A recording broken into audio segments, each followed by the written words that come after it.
So here we have KAIST at 1 o'clock, Protoss player, and Caelestis, Zerg player 11. So this map is a really big map, but that doesn't mean that you should let your guard down.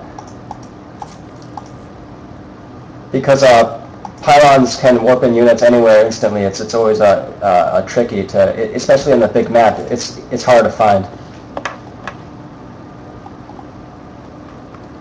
Okay, I'm getting a message that's saying move the stream overlay up.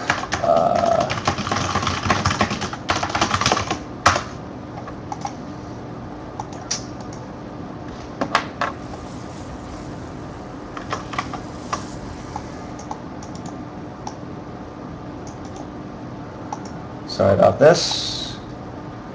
Moving it up. Looks like I can't do that. Alright, so I'm just going to get rid of the scoreboard for now, since all of you guys know what the score is. It's 2-2. MIT and KAIST are tied. So it seems like right now the Protoss is going for a one gate opening. Just somewhat surprising because the entrance is not too big, and I think a Nexus first would have been viable. So we'll see if indeed the Protoss player goes 4-gate yet once again. And I'm sure that Caelestis is aware of the possibility. And it looks like I missed what drone he made this pull in. It seems kind of early. Oh, wow, and that is an early... Oh, I had forgotten that this map is has a gnat in the back. This makes total sense now. Of course you would do this.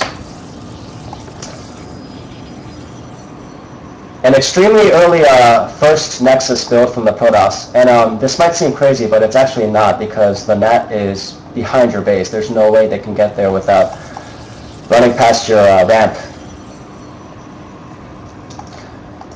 There were some maps like this in Brood War, such as, I think, something with I forgot the name, but there were a number of maps like this. Protoss is what just built the Nexus first.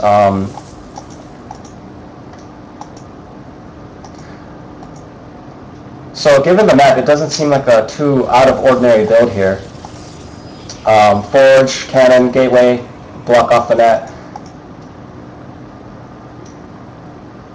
You know, I'd like to see the Zerg player here getting ready to put down his third, because this kind of an aggressive econ opening by the Protoss needs to be countered by an equally aggressive macro build from the Zerg.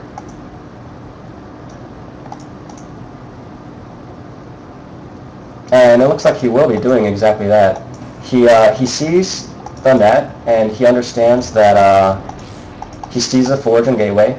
And I'm sure he understands the map. Now, ordinarily, on a map that's not like this, if I saw a Forge and Gateway, I would think that it's a cheese, zealots and cannons at my net or something like that. But given the map, he shouldn't be surprised.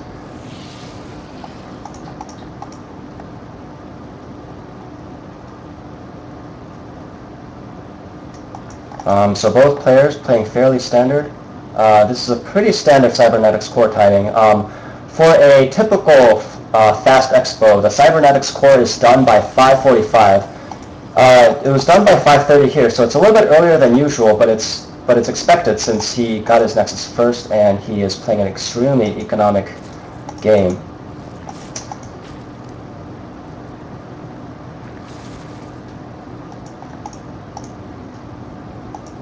Now it's easy to think that it's really hard for the Protoss to catch up against the larva mechanics of Zerg, but early game, if you miss an inject, you could definitely fall behind the Protoss probe count. As you can see, it's already 30 versus 35.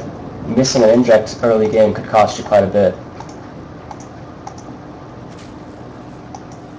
I like the way that the Protoss is just completely building probes right now, just not building anything, just kind of gearing up for a very economic mid-game.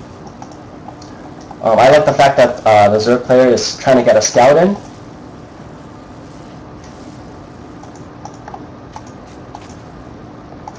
And it depends on what kind of build you like to do, but this is somewhat later than a gas that's later than what I would typically get. If I were to defend a 7-gate rush of any sort, this would definitely be too late because roaches are very important to defend against the 7-gate zealot push. But I think he's playing the play right now. He's playing the fact that he didn't see any gateways. Oh boy. Oh boy, this is, if this is what it looks like, then it's going to be a 7-gate Stalker, Zealot, Sentry, all in.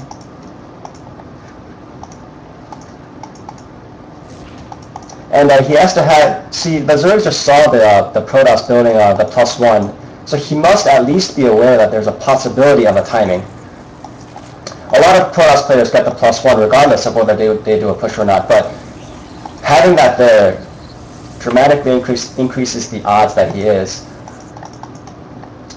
And right now I see a Roach Warren going up, a layer going up for the Zerg player, a +1 attack, plenty of drones. I like his drone counts. What he needs to do right now is just build roaches and build Zerglings. I think if he gets that down, I think he'll be able to be going ahead, being ahead in the mid-game. And this is very good for the Zerg player. He scouts this push coming, and he has to see that there's a lot of sentries here. This is an unusual number of sentries to bring out to a fake push.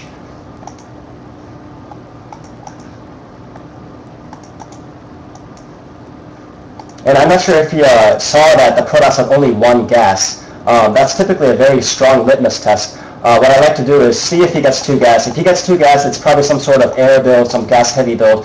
If he gets no gas or 1 gas, it's probably going to be some sort of 7-gate.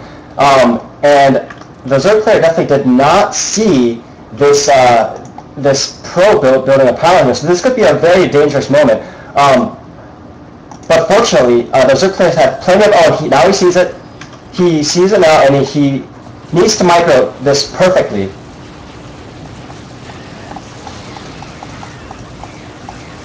Oh, he doesn't have a perfect position here. He should move back his roaches and then focus fire those odds. That's exactly as he's doing. Move the queen back. Oh. And I think he might be able to hold this off. And another great line of force fields by the Protoss players, trapping half his roaches. And oh, I didn't even see this happening, but he just ran a bunch of links back into his name. This was a great move by Caelestis. I'm not sure he's going to have enough to block this at his base, but this was, I totally missed this. He was able to take out the Protoss net, and that was a great move. And he's been able to push off most of the Protoss units. This is a very good defend by Caelestis. I think what he needs to do is cancel these spine crawls. Like, he's already defended it. I think he's wasting his money by doing this. He should get his drone count back. He lost a lot of drones. Know that he's a little bit ahead, actually, because he was able to kill all the this Nexus, which is huge. You know, the Protoss could have just defended this by building a Zealot at the ramp, and I think it would have been game over by then because the Zerg player lost a lot of drones in that battle.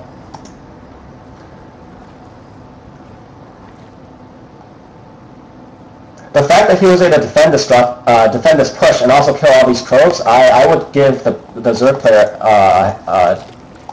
points here. I think he's ahead a little bit. He just needs to find these extra pylons, and I think he has an idea now that he sees where it is.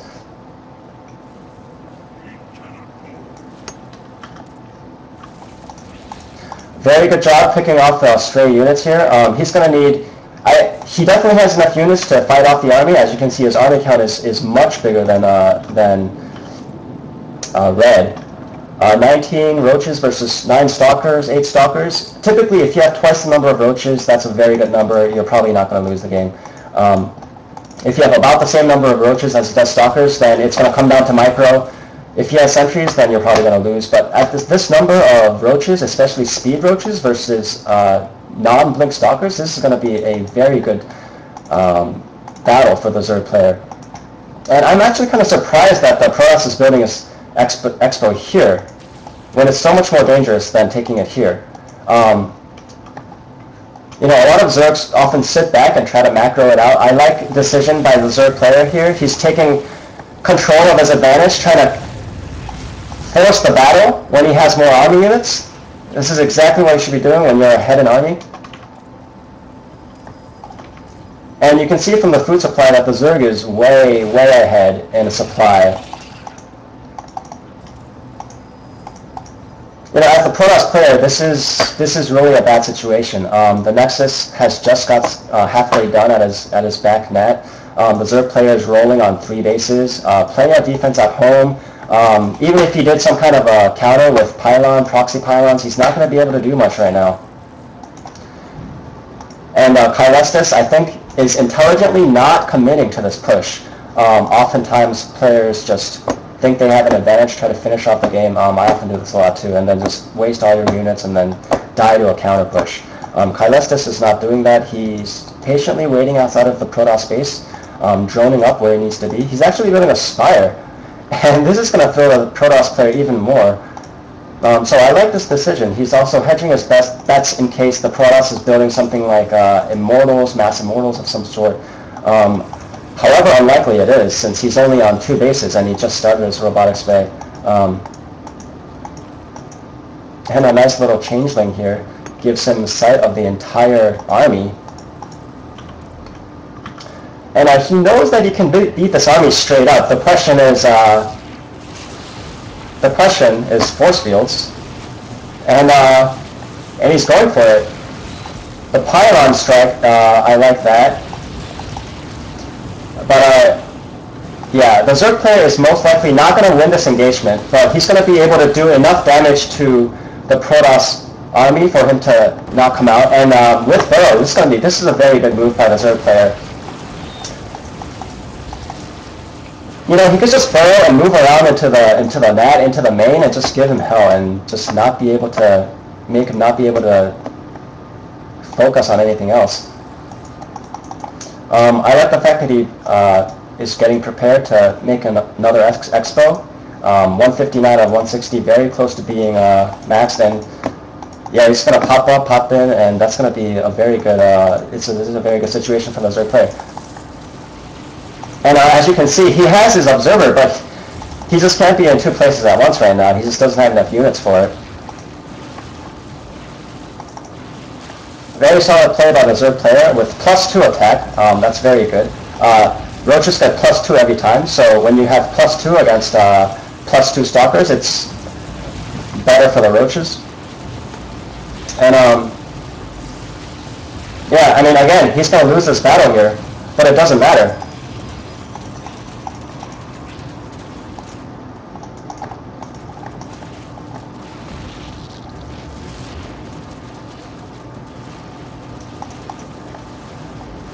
I like the multitasking being done over here, attacking in the front, but also attacking with the mutas.